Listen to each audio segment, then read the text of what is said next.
Lamentations 3:22-23. Because of the Lord's great love, we are not consumed, for His compassions never fail. They are new every morning. Great is your faithfulness. Lamentations is believed to have been written by Jeremiah.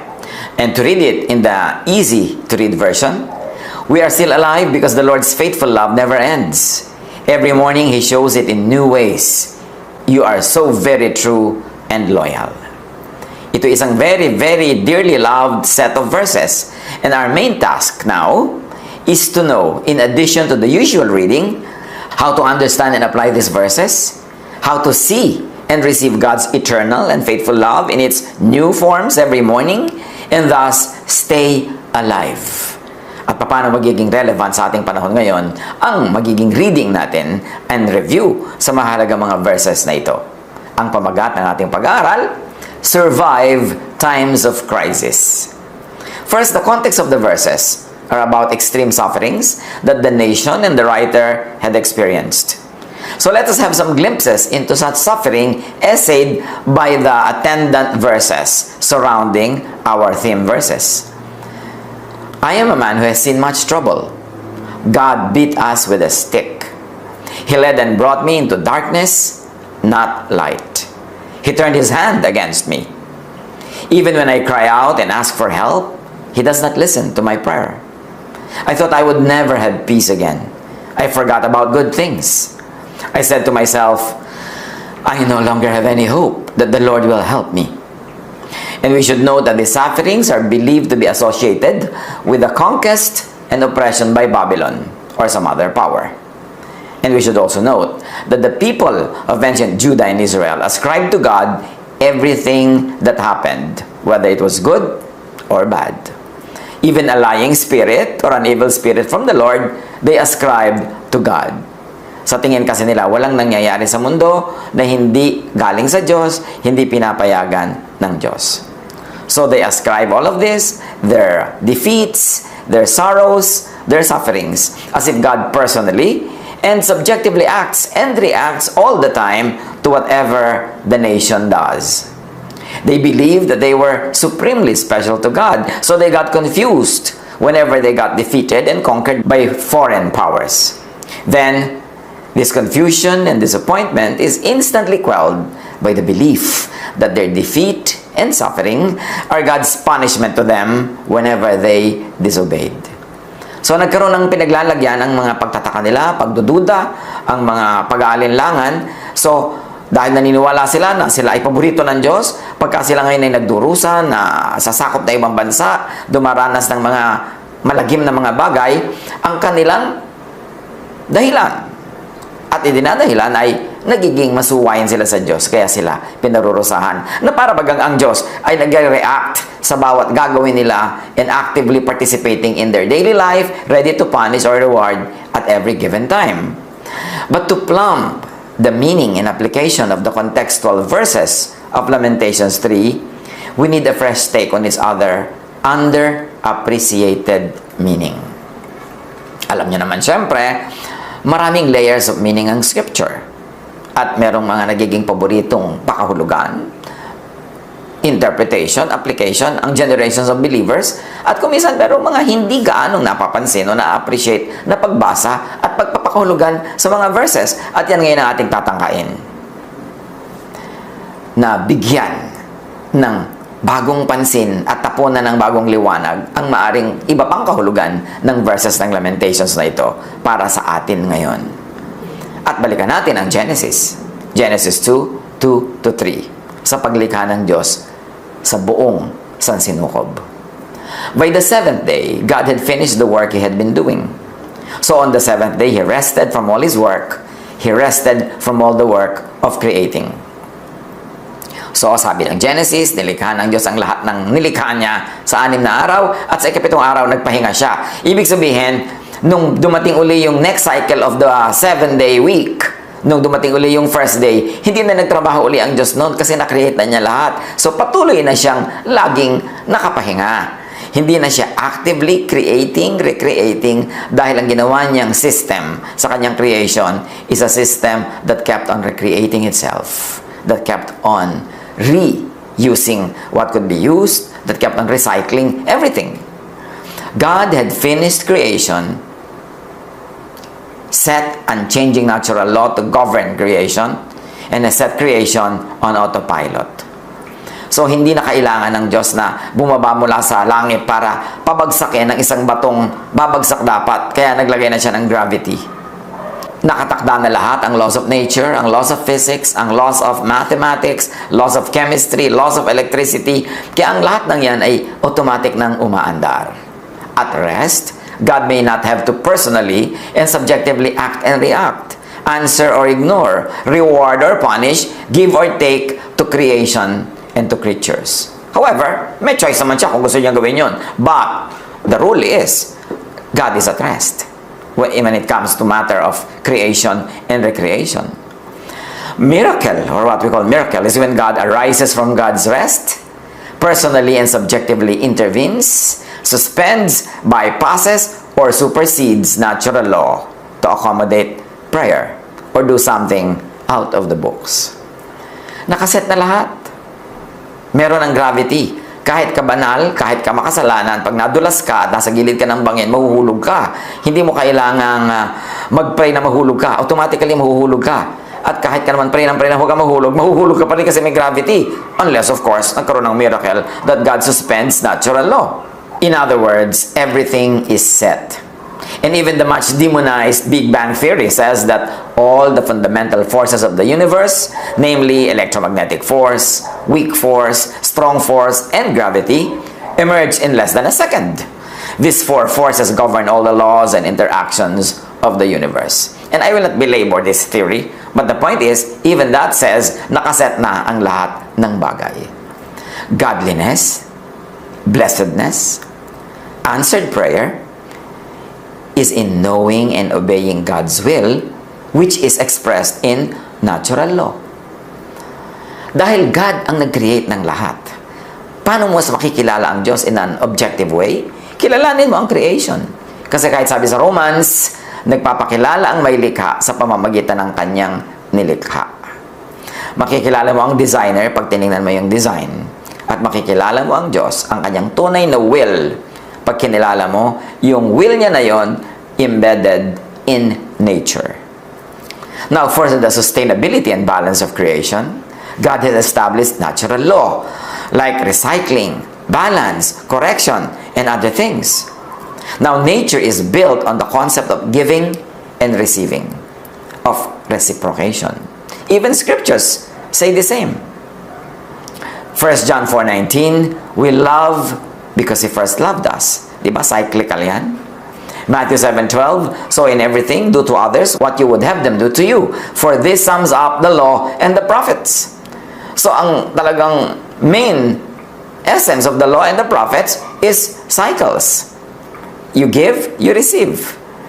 You do to others what you want others to do to you. Paulit-ulit, pabalik-balik. All creation have a counterpart that ensures both existences. One cannot exist without the other. And even classical physics talks of duality. Third law of motion. That every action is an equal opposite reaction.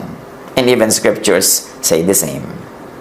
Genesis 1:4, God separated the light from the darkness. Ecclesiastes 3:1-8, there's a time for birth and death, planting and reaping, for killing and healing, destroying and building, and so on. There's a time for extreme opposites. All of them were made by God. Natural processes repeat and loop back. One is born from the other. Sa astronomy, tinatawag na stellar formation. And Scripture says the same. Ecclesiastes 1:5-7. The sun rises and the sun sets, and hurries back to where it rises. The wind blows to the south and turns to the north. Round and round it goes, even returning on its course. All streams flow into the sea, yet the sea is never full. To the place the streams come from, there they return again. And Psalm 104:14. He makes grass grow for the cattle and plants for people to cultivate, bringing forth food from the earth. So yung grass, kinain ng baka, yung baka naman, ay kung namatay sa old age, naging lupa uli, naging grass uli, o kung kinain siya ng lion, yung lion ay namatay din, napunta sa lupa, naging grass uli, o kinain siya ng tao, yung tao namatay din, napunta uli sa lupa, kinain uli ng mga halaman, yung nutrients, naging damo uli. Cycle ng cycle lahat. Everything is recycled. Now, natural processes repeat and loop back. There is cause and effect. And the effect will become causes. And the causes will once again have effects. Tulad ng the laws of science, ng physics, math, chemistry. The law of equivalent exchange. Energy input equals energy output. Sa biological cycle, the carbon-oxygen cycle. And Scripture says the same. 2 Corinthians 8:14, at the present time your plenty will supply what they need, so that in turn their plenty will supply what you need. So, natural processes repeat and loop back. One is born from the other. So there are methods of warning, correction, restoration, in creation. Pag nagkakaroon ng ecological imbalance, may warning yan. Mararamdaman nating lahat. Pagka merong imbalance halimbawa sa katawan, nagkakasakit ka. Pag merong imbalance sa activity ng mga tao, magkakaroon siya ng mababasa niyang mga senyales that something is wrong. Ganon, naka-automatic ang creation. Meron siyang autopilot. Mararamdaman ng katawan mo pag may sakit ka, ipaparamdam sa'yo. Kahit nga kung minsan gabi, you need to go to the bathroom, gigisingin ka ng sarili mong isip, ng sarili mong katawan. Kasi may imbalance sa katawan mo. Sobrang marami ng mga waste matter na dapat ay ilabas. So, ginawa na yan ng Diyos, lahat-lahat.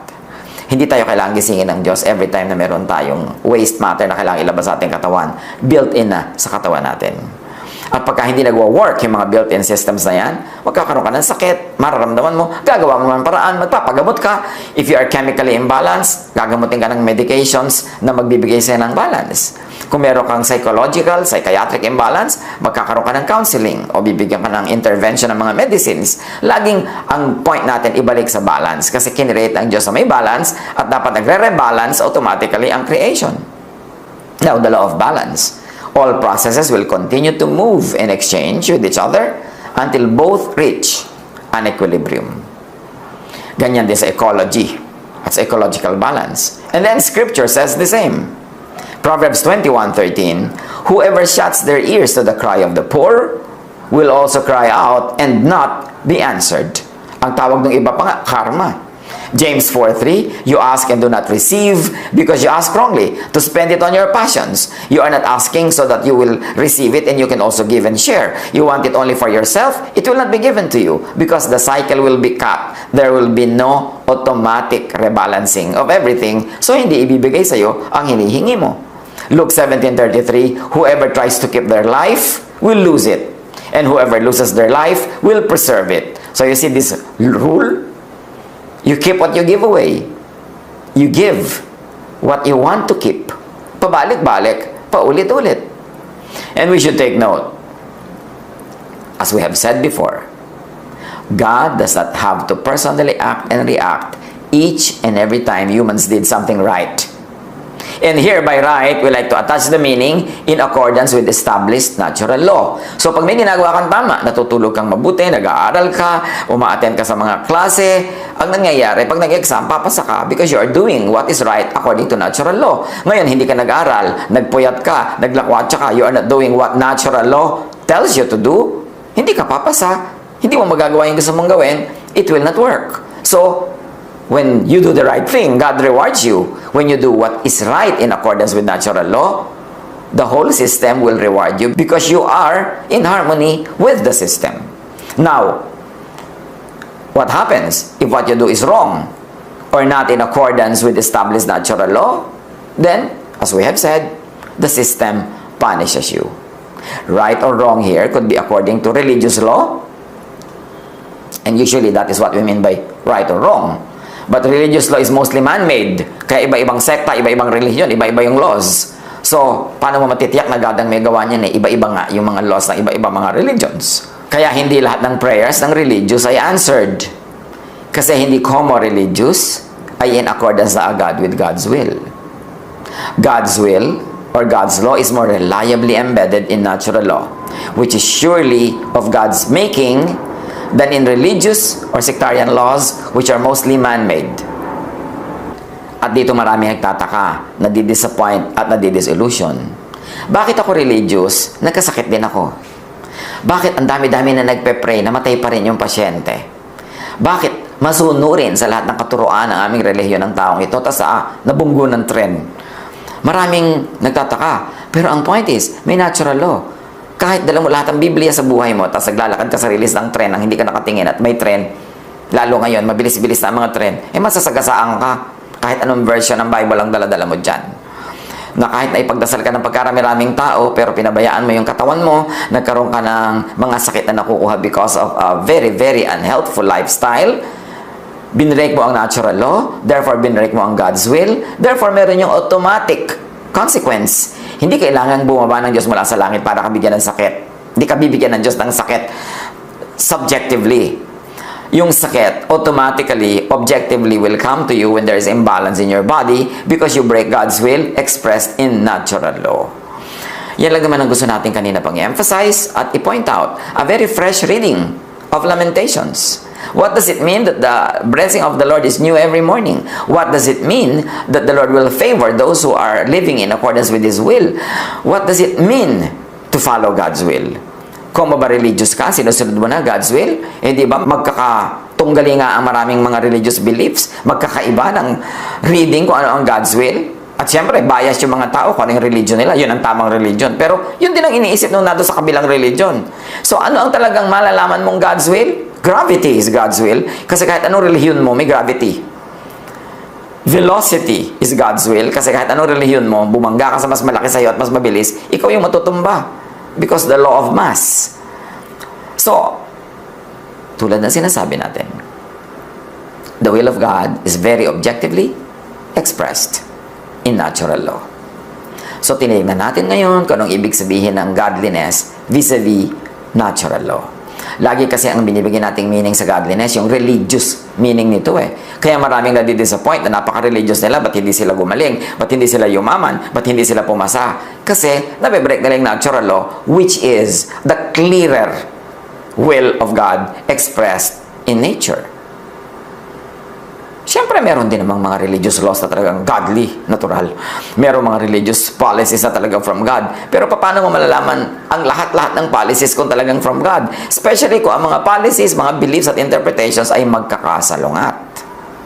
So, mahalaga, alamin yung God's will in a religious way and lalo na alamin God's will through natural law. Now, tulad ng sinabi natin, right or wrong could be according to natural law, which is God-made. Because you cannot make nature. We cannot create, we can only recreate. Kahit yung mga tinatawag natin mga inventions are only applications of natural law that have been discovered. Pero dati nang nandyan yan, alam na ng Diyos lahat yan, nakalagay yan, embedded in nature. At pag ang mga tao, through instruments, through inquiry, through scientific processes, ay nakaalam ng mga laws of nature at na-apply ito to make inventions, we never create anything. We only rearrange and recreate out of what is previously created by God. Natural law works automatically, objectively, oblivious to people's religiosity, race, gender, or status. Proverbs 22 verse 2, rich and poor have this in common. The Lord is the maker of them all.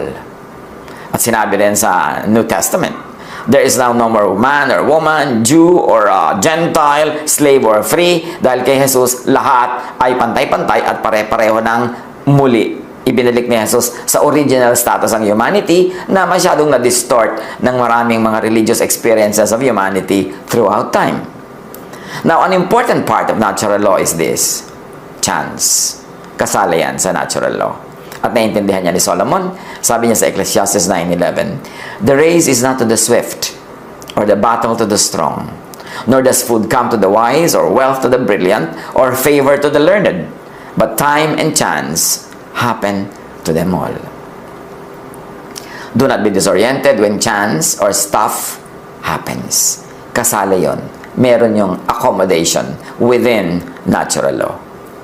Natural law is God's objective, neutral, fixed, and permanent law. Natural law is God's faithful, non-sectarian prophet. Natural law is God's universal law, above human-made sectarian and religious laws. Ecclesiastes 1:7-9. What has been will be again. What has been done will be done again. And Proverbs 22:8. Whoever sows injustice reaps calamity. Paulit-ulit, pabalik-balik, balancing. Therefore, godliness is obedience to natural law. It is one meaning that we're adding to our rich collection of meanings of godliness. Hindi natin tinatanggal yung godliness meaning obedience to religious law. But now, dinadagdagan natin ang appreciation sa meaning ng godliness, appreciation of, obedience to, submission to natural law, because natural law is God-ordained. Galatians 6:7, God cannot be mocked. A man reaps what he sows, which is very natural law when applied. This being established, we can now proceed to plumb the contextual verses of Lamentations. Introduction pa lang ang discussion natin kanina. Gusto lang nating establish na yes, meron pa mga ibang magagandang readings yung Lamentations. Readings ng ibig sabihin ng being blessed. Readings ng being renewed in the Lord. Readings ng ibig sabihin ng godliness and pleasing God and therefore deserving or accepting or receiving blessings. So balikan natin yung mga verses ng Lamentations 3. But then I think about this and I have hope. We are still alive because the Lord's faithful love never ends. And may we read, because the Lord's natural correction and restoration never ends. Every morning He shows it in new ways. You are very true and loyal. I say to myself, the Lord is my God and I trust Him. Or, the Lord is my portion and I trust Him. And if we apply this, I will trust in and abide by His natural law. Pag sinabi mong, the Lord is my God, I will trust Him. Anong trust yun? First of all, trust in His natural law. Operate by it, obey it, live within its bounds, and you will be blessed. And the blessing will be automatic because it is built in. The Lord is good to those who wait for Him. He is good to those who look for Him. Now, an application that we like to propose now is that the Lord is good to those who wait and look for His natural law. Lamentations 3:26, it is good to wait quietly for the Lord to save them. And if I may add, and not make drama. He should remember that the Lord does not reject people forever. When He punishes, He also has mercy. He has mercy because of His great love and kindness, which we like to read as mayroong limit, may end ang correction. When balance is reached, titigil na ang correction. Pag gumaling na, titigil na ang medication. Pag naliwanagan na, titigilan na ang further illumination. So, ano ang application niyan sa buhay natin? To receive the blessings that we search for in Lamentations, magkusang magbalance. Gusto mo palang mabless? Seek the Lord. Seek His law, seek His natural law, and abide by it, obey it, and if you had committed a mistake, correct it. Para magkaroon ng automatic correction, automatic balancing, automatic restoration. He does not enjoy causing people pain. He does not like to make anyone unhappy. But natural law is objective. No one is above natural law, no matter the religious status. Remember that. Dahil yan ang source ng maraming disappointment ng mga relihiyoso. Kuminsan, they neglect natural law and all they do is religious ritual, religious activity. Tapos, nagtataka sila pag hindi nila nakamit yung kanilang hinihiling sa Diyos. No one can say something and make it happen unless the Lord orders it. Or if we may say, unless it conforms with God's natural law. So, wag puro dasal, ngawa, pero walang gawa. Plant to harvest. Position yourself in the path of blessing, like the tree planted by streams of water. Alam nga namang tree ka, ang layo-layo mo sa streams of water, tapos ina-expect mo, sariwa ang dahon mo, mamunga ka, mamulaklak sa panahon, at maging malabay at matibay. At sa buhay, maraming ganyan. Sasabihin nila, the Lord will provide. So very religious, very spiritual ang dating. Pero hindi nagtatrabaho. Hindi nagtatanim. Walang ginagawang gainful employment or gainful production. Tapos nagtataka sila, nagdurusa sila, naghihirap. Tapos sasabihin na, nasa na yung promise that the Lord will provide? Yes, the Lord will provide, but may gagawin ka. Tulad ng sabi ng matatanda, nasa Diyos ang awa, nasa tao ang gawa. Plant so that you will harvest. Don't ask God to plant for you. When you plant, inilagay na ng Diyos sa lupa, sa hangin, sa tubig, ang lahat ng elements para yung itinanim mo ay magbunga. So, hindi na kailangang bumaba ang Diyos mula sa langit para alagaan yung tanim mo. Built-in na. Pero kung nagtanim ka sa lupang hindi naman mataba, hindi mo naman diniligan, inilagay mo yung halaman na pang desert doon sa tabi ng ilog o sa basang-basang lupa, hindi magpa-prosper ang iyong agriculture. Kaya dapat alam mo yung laws of nature. Because God made all those laws. To be godly is to know and abide by the laws of nature. Huwag kang puro relihiyon, tapos walang gawa. Marami yan, mga living by faith po kami. Yung pala, living by hingi. Living by asking people to help them all the time. Faith ba yun? Di ba? Merong mga ganyang mga klaseng paniniwala na hindi sila gumagawa ng practical. Hindi nila ginagamot ang sarili, hindi sila nagpapagamot, hindi sila na bumuhay in a healthful way. Tapos nag-expect sila ng healthy bodies. Respect the law of nature. To disrespect the law of nature is to disrespect the lawgiver, who is God. Do what is humanly possible and practical. Then, pag nando ka na sa dulo ng kaya mo, hanggang doon ka na lang, doon ka humingi ng tulong sa Diyos. Doon ka magpatulong dahil hindi mo na kaya. Nasa dulo ka na ng kaya mo. Pero yung kayang-kaya mo pa, dapat gawin mo yon. Do what is natural and what is naturally possible. Obey natural law. Do not ask God to suspend natural law to reward your unlawful behavior. God Most High commands both good and bad things to happen. Now, the good there or the bad is only local or personal. Halimbawa, yung tinatawag mong bad weather. Bad weather, halimbawa, sa fisherman, yung good weather sa farmer. Kaya wala namang masungit na panahon. Wala namang masamang panahon. Kasi kailangan ng mundo ang kidlat, ang kulog, kailangan ng universe, ang mga ulan, ang tubig, pati yung mga baha. You know, the Egyptian civilization was nourished by the flooding of the Nile. So, hindi masama yung flood. Ang masama lang kung tumira ka dun sa dadaanan ng flood. O noong summer, naglagay ka ng bahay sa isang lugar na yung pala, pagka panahon ng baha, aano rin. So, nagiging parang bad tuloy. Again, what is bad there? You did not obey the law of nature. Tumira ka sa hindi mo dapat tirahan. Nagtanim ka sa hindi oras. Lumagay ka sa maling lugar. Nagiging mukha tuloy bad. So, sinasabi natin, God sends us bad things. No, bad there means magiging bad ang result niyan pagka hindi ka nakinig sa God-ordained natural law. So, the lion, for instance, versus the gazelle. Sasabihin natin, ang sama-sama naman ng lion. Humuli siya ng gazelle, ng usa, para lapain niya. Pero pag nakita mo yung lion, sinundan mo, dadalhin pala niya yung karne doon sa mga anak niyang maliliit na binubuhay niya. So, bad pa ba yung lion? Ngayon, yung gazelle, huwag kang magpakalat-kalat kung maraming lion o mag-practice kang tumakbo ng mabilis. That's why they're always together, because the survival of the species, it's what is important in ecology, not the personal survival of each individual. So, ang mahalaga, magkaroon ng balance. So, pag sobrang daming leon, mauubos ang kakainin nila, mamamatay din yung ibang leon, konti lang matitira. So, magkakaroon ng chance na dumami uli yung mga usa, magkakaroon na naman ng ecological balance. Hindi kailangan ng Diyos na makialam sa bawat habulan ng usa at lion. May natural laws at work. So, usa ka, ikaw'y natapilok, mahirap ka kang tumakbo, ikaw ang didisikitahan ng leon para madali kang hulihin at makain. So, meron ding cause and effect involved here. The fisherman or the fish or versus the fish. Masama ba yung fisherman? Hinuli niya yung fish? Paano hanap buhay niya yon? Kaya lang, kung point of view mo, ikaw naman yung fish na nawala ng nanay dahil yung nanay mo nahuli ng lambat, di bad yung fisherman. But the point is, the whole ecological balance between what you call preys and predators is set. Kaya mahalaga, hindi tayo nakikialam, hindi natin dinidisturb yung ganong mga situation. Kasi pag nagkaroon ng mga imbalances, even in a faraway forest, your life in your town or city will also be affected. Dahil merong imbalance, it will be corrected objectively.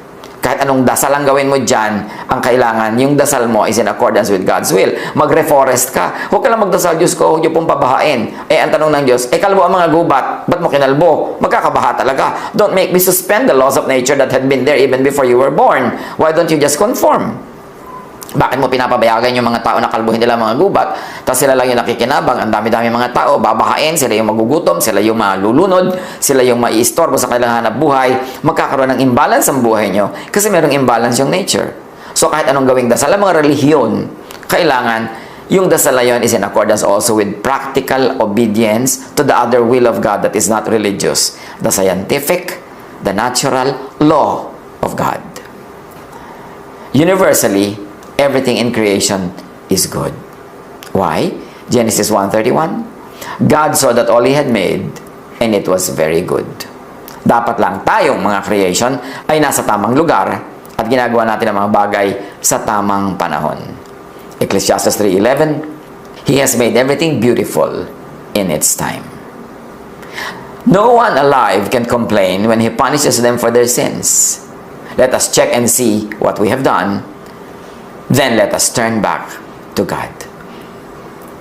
Now, of course, sins ang pinag-uusapan dyan, and most of the time, ang magiging definition naman natin sin is within the religious frame, yung sin according to the religious doctrines.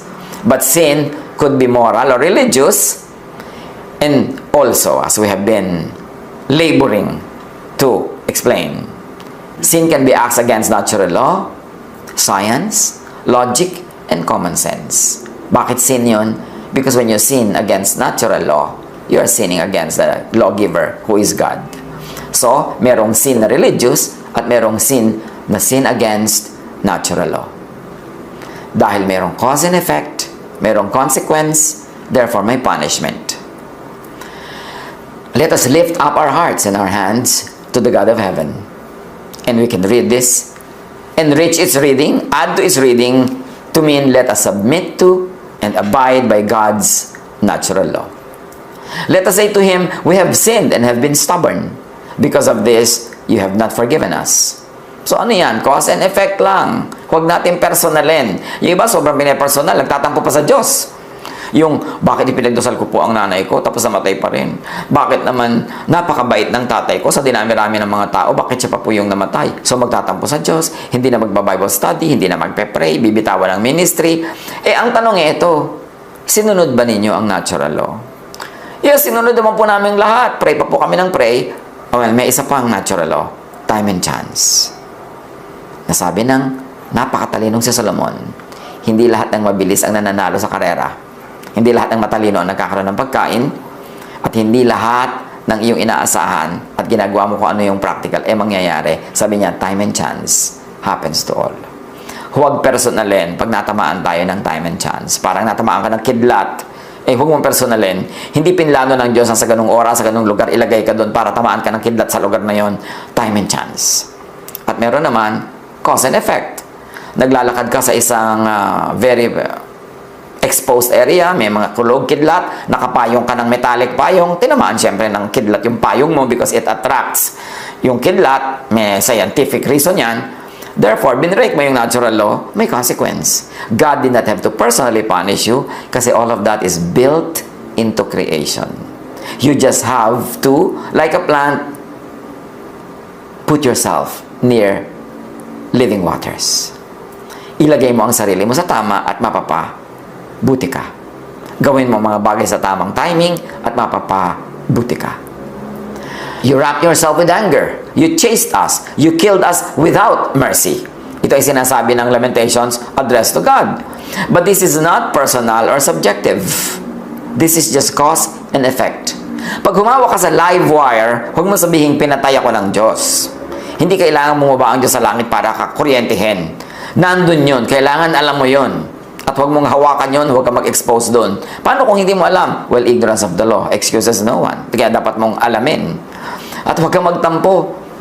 Dasal naman po ako ng dasal, bigay ng bigay ako sa mahihirap. Bakit naman nung hinawakan ko yung live wire, namatay ako bigla?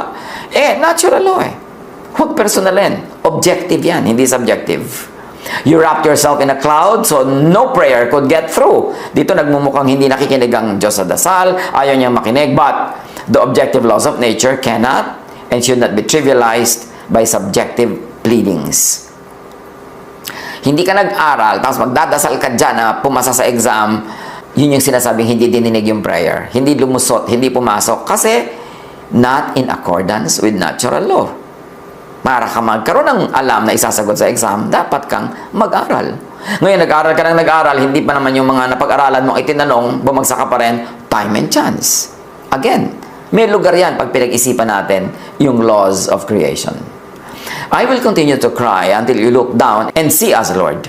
I will continue to cry until you see us from heaven. Now, cry here should mean review, surrender, correct my ways, so I could work well within your natural law and consequently be blessed. Correct my ways so I could obtain good effects by and with a good cause and method. Paano natin i-apply ang ganito mga bagay at mga isipin? Dapat tayong tumitingin sa verses in many ways para magkaroon tayo ng understanding sa mga bagay na ang tagal-tagal na natin hindi maintindihan tapos ipinagtatampo pa ko minsan sa Diyos. Survive by, thrive in, benefit from God's steadfast love, mercy, and faithfulness by understanding and abiding in His will, His natural law. By doing what is scientific, logical, natural, and practical because that is godly. Because God is God of science, of logic, of natural and practical laws. In fact, science could be God's last prophet. Maraming mga human prophets, maraming mga pretentious prophets, pero science, knowledge, objective knowledge could be God's very, very clear prophet. Why? Kasi ang ituturo sa atin ng mga ito, ang kanilang sasabihin, ay mga pawang galing talaga sa Diyos. Hindi pwedeng imbentohin ng tao. Survive times of crisis. Obey God. Obey natural law. Basahin ang Lamentations with this frame. At gusto nyo, basahin nyo pa rin sa dating frame at idagdag ang frame na ito para lalo natin ma-appreciate kung anong kahulugan to live according to God's will. And to be blessed by God because we are doing His will. At nasa ganon, mapakinabangan natin ang mga karunungan embedded in Scripture na marapat lamang nating hukayin, tapunan ng liwanag, at pakinabangan sa lahat ng panahon, lalo sa mga panahon pinagdaraanan natin ngayon. Hanapan ng mga application. I-apply para tayo ay mamuhay sa mas mabuti, mas magaan, at mas kapaki-pakinabang na bagay. God bless us all.